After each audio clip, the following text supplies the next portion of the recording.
أعزائي المشاهدين، إن شاء الله اليوم غنديروا الخلاصة ديال الدرس التفاعلات ديال المواد ديال الفلزات مع المواد الحمضية والقاعدية ومعادلات الترسب دونك لا رياكسيون دو بريسيبيتي.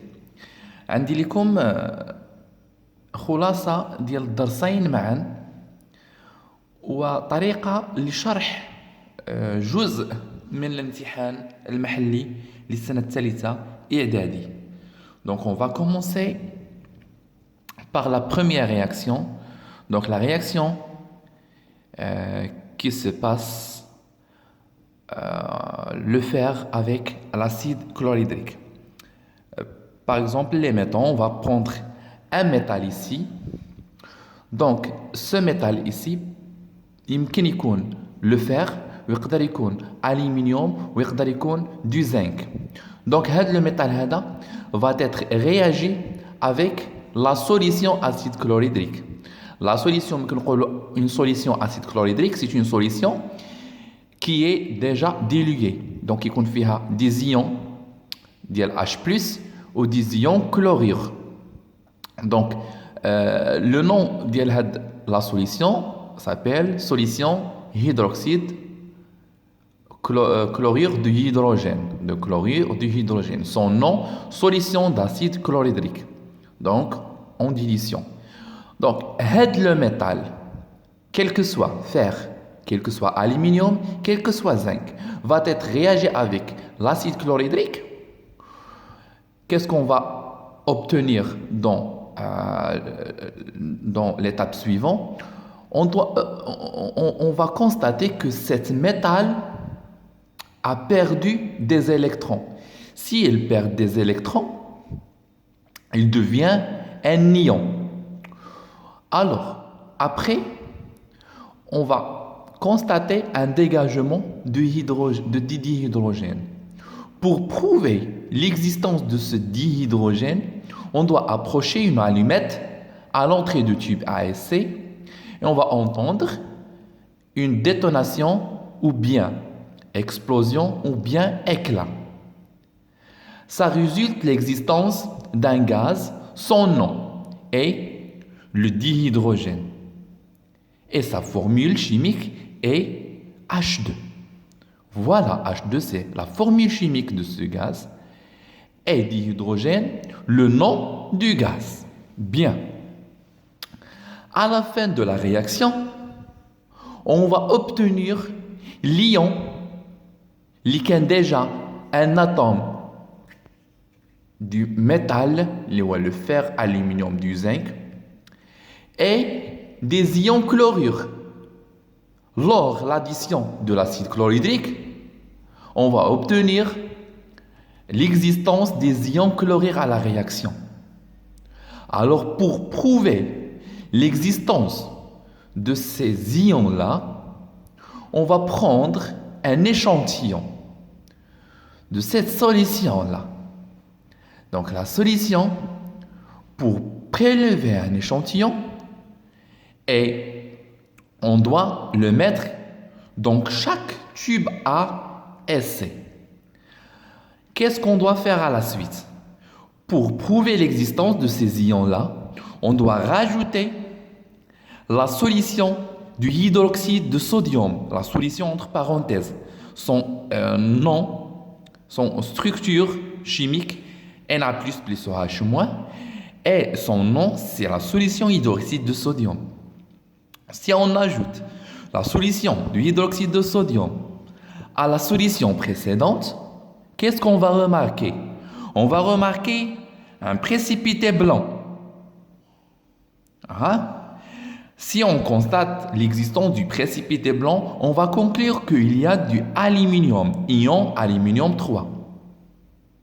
Si on ajoute du hydroxyde de sodium et on constate un précipité bleu, on va constater qu'il y a un ion qui est formé, qui s'appelle l'ion cuivre. Si on ajoute l'hydroxyde de sodium à une solution qui contient un précipité blanc gélatinique, On va conclure qu'il y a des ions de zinc 2. Et ensuite, si on ajoute à la solution hydroxyde de sodium à une solution qui contient un précipité rouge brique, automatiquement, on conclut qu'il y a des ions fer 3. Par la suite, si on ajoute une solution d'hydroxyde de sodium à la solution qui contient un précipité vert, ça veut dire qu'il y a des ions Fe2+. Alors, on a une schématisation que on va considérer OH- comme ion détecteur. C'est à cause du OH- qu'on va obtenir Al3+, Cu2+, Zn2+, Fe2+, et Fe3+. On l'appelle OH- ion détecteur ou ion qui détecte. Donc OH- ion qui nous détecte Al3+, et qui nous détecte Cu2+, et ainsi de suite. Par contre, la seule exception, c'est pour prouver l'existence des ions Cl-, voilà, pour prouver l'existence de cet ion Cl-, automatiquement on doit ajouter la solution nitrate d'argent. Apport formule de la solution Ag+, plus NO3-. Voilà. Donc si on ajoute à la solution de nitrate d'argent, on va constater un précipité, voilà, donc un précipité blanc noirci sous l'effet de la lumière. Donc s'il vous demande, souvent il vous demande de nous donner le nom du précipité et la formule chimique de chaque précipité. Le précipité blanc, voilà, c'est le hydroxyde, son nom hydroxyde aluminium 3. Voilà, on appelle hydroxyde aluminium 3. Son structure chimique, c'est là. Et son nom est là. Pour le précipité bleu, son nom est hydroxyde de cuivre 2. Le précipité blanc gélatinique, hydroxyde de zinc 2. Le précipité rouge brique, hydroxyde de fer 3. Et le dernièrement, le précipité vert, hydroxyde de fer 2. L'exception, lieutenant, c'est qu'on a le chlorure d'argent. C'est quoi le chlorure d'argent? C'est AgCl. Donc sa formule chimique, AgCl. Premièrement, pour écrire la réaction de précipitation. Donc, on a cette solution. La solution, qu'est-ce qu'on appelle?